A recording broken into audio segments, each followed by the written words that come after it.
Voy a hablar sobre el triángulo del eneagrama, el triángulo que representa la ley de tres, la unión del principio femenino, del principio masculino, ¿no es cierto?, del eterno femenino, el eterno masculino, y la interacción entre ambos.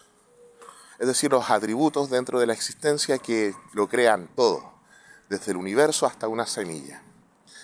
Generalmente, y en el transcurso de las décadas, luego del trabajo de Gurdjieff y sus alumnos, que han escrito mucho sobre él, se tiende a creer que el triángulo, en sus vértices, tiene los siguientes contenidos. En el lado izquierdo del triángulo estarían las emociones. Si usted lo mira en un computador, en una pantalla, sería el lado izquierdo del triángulo estaría frente a su brazo derecho. Ahí estarían las emociones, los contenidos emocionales, afectivos, los sentimientos, es decir, el centro emotivo. En el vértice del lado derecho del triángulo estaría el centro intelectual, los pensamientos, las ideas. Y en el vértice superior estaría el centro motriz instintivo, la conducta. Y también las reacciones, ¿no es cierto?, autómatas del organismo humano. La sensación de calor, de presión, aceleración, etc. Esto es cierto, pero se da en el nivel del análisis de lo que son los contenidos de la personalidad, de los egos. Y es necesario estudiarlo así porque uno tiene que conocer de dónde vienen los eventos que a ti te hacen comenzar a hacer algo. El triángulo ojo que tiene que ver con la nota do, con el inicio. Tienes que saber por qué te enojas frente a ciertos eventos, por qué te frustras frente a algo, por qué tienes envidia frente a algo, por qué pereza frente a otras cosas, etc. Y para saberlo tienes que estudiar el triángulo. Pero hay otro nivel que es mucho más profundo, que es el nivel ya de la experiencia, cómo tú sientes tu existencia. Y si te estás estudiando a ti mismo, en un momento te vas a encontrar con este nivel. Siempre has estado, siempre lo has sentido, pero en un momento lo vas a tener más claro, vas a tener las palabras y una mayor sabiduría, un mayor entendimiento para poder explicarlo. Y ahí donde están las emociones, en el vértice izquierdo del triángulo, ya no están las emociones, está la conciencia. El eterno principio femenino sagrado que en nosotros se manifiesta como la conciencia, esa capacidad de darte cuenta, de saber que estás existiendo. Y en el otro lado, en el vértice del lado derecho del triángulo, vas a encontrar mucho más que el intelecto, mucho más que los pensamientos. Vas a encontrar el deseo, el eterno principio masculino. El deseo, también yo le llamo la identidad, también se le puede llamar el espíritu. Pero a veces no es bueno usar la palabra espíritu porque la gente lo tiende a confundir con religiosidad y temas que se han desarrollado así como en forma superflua. Entonces mejor hablamos de la identidad, ¿ya? Vamos a hablar de la identidad, pero de una identidad real, de la sensación que tú tienes de ti mismo, cómo te ves en el mundo. Claro, y esto cómo te ves en el mundo está mediado por pensamientos, pero esta identidad a la que yo me refiero es una identidad que tiene que ver con el deseo. ¿Cuál es tu deseo real en el mundo? Y esos deseos te van a definir como persona.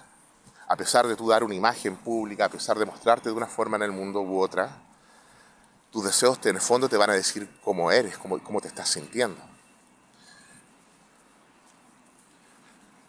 Ahora, de la unión entre estos dos principios, la conciencia y el deseo, o la conciencia y la identidad, se va a producir algo, se va a dar una unión, se va a dar una experiencia. Y esa experiencia, esa unión, digamos, sería lo que estaría en el vértice superior del triángulo. Sería el movimiento. Pero es más que movimiento, es un sentirte en el mundo, es un ser. Como tú estás en el mundo. Apuntas con la conciencia, tu deseo, sensación de ti misma, y ¡pum!, aparece una sensación de ser en el mundo. Es así como nos ocurre realmente. Como lo estoy explicando, es una forma un poco más dinámica que simplemente verlo ahí anotado en el libro o en el cuaderno como emoción, pensamiento y conducta. Y te va a servir mucho más para poder orientarte en la vida en este cambio de desarrollo interior que es sumamente importante.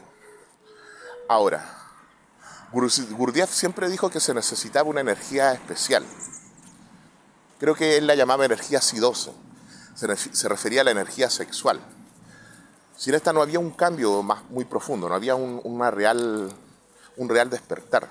Y esto es cierto, todos los autores que han hablado del cristianismo esotérico, y Gurdjieff hablaba del cristianismo esotérico, si quieren más información al respecto, lean a Boris Mouraviev, él lo explica mucho mejor.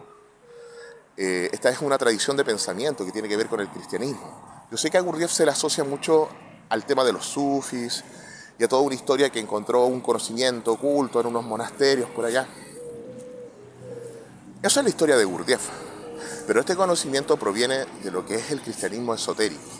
Si ustedes revisan la historia, un discípulo de Jesucristo, fue a estas tierras, a las tierras del Oriente, y él llevó la enseñanza de Jesús, pero la enseñanza verdadera, no la que nos han enseñado a nosotros oficialmente. Y este conocimiento del cristianismo esotérico tiene una diferencia al conocimiento externo, oficial del cristianismo. No tiene nada que ver con una organización. No tiene nada que ver con la ambición del poder. Y no tiene nada que ver con los sacerdotes, con los curas. De hecho, Gurdjieff le apestaban todo lo que eran los curas, los sacerdotes, los echaba insultos cuando aparecían cerca de su casa. La diferencia más grande es que tienen claro la unión sagrada entre el eterno principio femenino y el eterno principio masculino. Sin esos dos polos no logras crear nada, no se puede hacer luz. Intenta hacer luz con dos cables positivos, dos cables negativos. Intenta engendrar un hijo solo con genes femeninos. Yo sé que están haciendo la clonación hoy en día, pero no va a resultar nunca algo armonioso, algo sano, algo natural, si no se le integra el eterno principio masculino. Revise la historia del Pistis Sofía, de dónde viene toda esa historia. La diosa Sofía se atrevió a crear sola, sin el eterno principio masculino, y tuvo una aberración, que sería este sistema, este mundo, ¿ya? Que para muchos es el planeta en sí, pero para otros es la forma en cómo está viviendo el ser humano en forma enferma, en forma antinatural, en forma artificial. Volviendo al triángulo del eneagrama. Si tú te das cuenta, a través del triángulo está representado la ley de tres, la unión entre lo femenino y lo masculino y la interacción entre ambos. Es como la bailarina, el bailarín y la danza, el hombre, la mujer y el acto sexual. Solo así se logra crear algo. Y los tres vértices representan representan el inicio, la nota do. Por lo tanto, muchos dicen, oye, el eneagrama, que eneagrama viene de un diagrama de 9, habla de 6 tipos de personalidades, o de 6 cosas. No, habla de 7, porque el triángulo se cuenta como do, como 1, como una nota, como el inicio.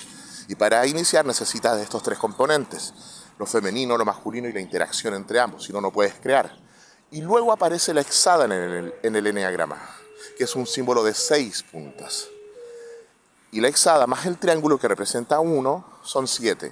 Por lo tanto, el eneagrama en conjunto, en la parte externa, habla de la ley de 7. El inicio, que es el triángulo o la nota do, y la hexada, que dice cómo se mueve toda creación en forma mecánica en el universo. Mecánico en este sentido no quiere decir malo, quiere decir la forma que toma, el hábito que toma, cómo se va a mover, y en forma recursiva. Se va a mover así una y otra vez. Por eso que las personas, volviendo nuevamente al eneagrama, al nivel del ego, al nivel de la personalidad, vas a ver que si te estudias a través del eneagrama vas a encontrar aquellos contenidos que repites una y otra y otra y otra vez en forma recursiva. Ahora, hablando del eneagrama en este nivel, en el nivel más existencial de cómo tú lo sientes en la vida, tú te sientes, acá estoy yo, tengo una imagen de mí mismo, acá estoy yo, la sensación de estar aquí es la conciencia, eso sería lo femenino. El pensamiento que tienes de ti, más que el pensamiento, la identidad, cómo te ves, cómo te sientes en el mundo, cómo te ves, es tu identidad. Ese es el principio masculino, o el deseo. Y la interacción entre ambos te va a dar un ser en el mundo. Según eso tú vas a vivir en el mundo. Si tú te ves de una forma Si te sientes de una forma determinada, si te ves de una forma determinada, vas a ir por el mundo de una forma o de otra.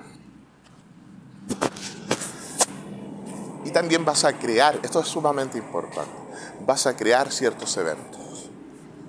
Vas a atraer a tu vida y vas a crear ciertas situaciones, vas a darle el do a ciertas situaciones. Y eso es lo que generalmente le ocurre a las personas. Tienen la conciencia puesta en un montón de asuntos que son superfluos, en un montón de problemas, en un montón de mitos, en un montón de falacias, en un montón de ideas que son erróneas, y a la vez tienen una identidad de sí mismos que no es muy buena o que es falsa. En algunos casos ingreída, sobrecompensaciones se dan ahí, en otras partes de derrotados. Y esta idea que tienen de ellos mismos, esta identidad, al juntarse con esta sensación de donde está la conciencia, va creando. Y generalmente a la gente lo que crea son existencias que son mediocres, existencias que son dolorosas, que son fantasiosas, que son pueriles.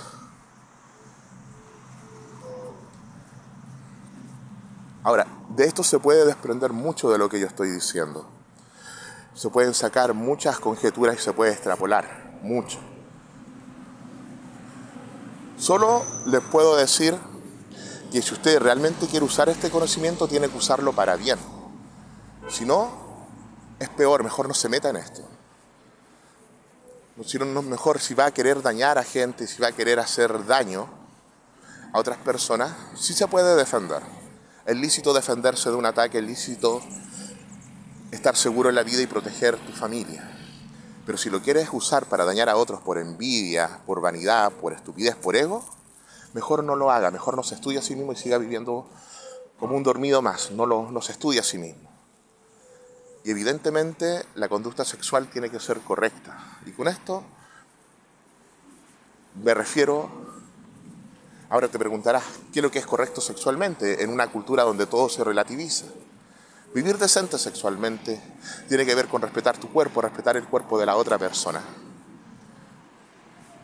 Nunca, en el caso de ser un hombre, importunar a la dama. Nunca hacerle un ofrecimiento o una incitación que la pueda ofender. El hombre debe saber leer el ritmo de la mujer en la vida, no solo sexualmente, sino en todo.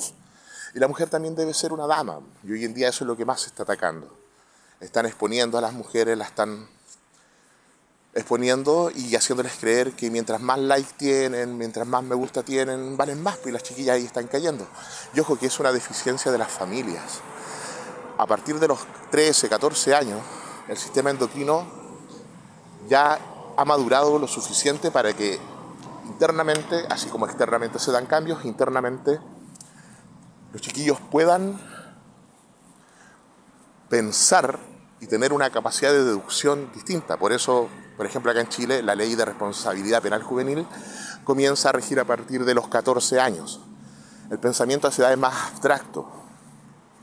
El pensamiento a esa edad ya te permite sacar deducciones. Por lo tanto, los chiquillos de esa edad, 13, 14 años, ya deben tener mayor contenido. No pueden estar pensando, y los papás no pueden estar dejando que su hijo simplemente crean que andar mostrando el cuerpo en las redes sociales es todo, y que los likes, me gusta y esta superficialidad que se ha incrementado con el tema de las redes sociales sea lo único que hay. Ponga a leer a su hijo, compre libros buenos, que le gusten, vaya de compra con él en vez de andarle comprando estupideces. Dígale qué libro te gusta y que lo lea. Le va a cambiar la mentalidad. Bien. Un gran abrazo y a estudiar el Enneagrama, que es algo sumamente importante, esencial. Es la llave con la cual se puede cambiar la vida de las personas. Que tengan un lindo día.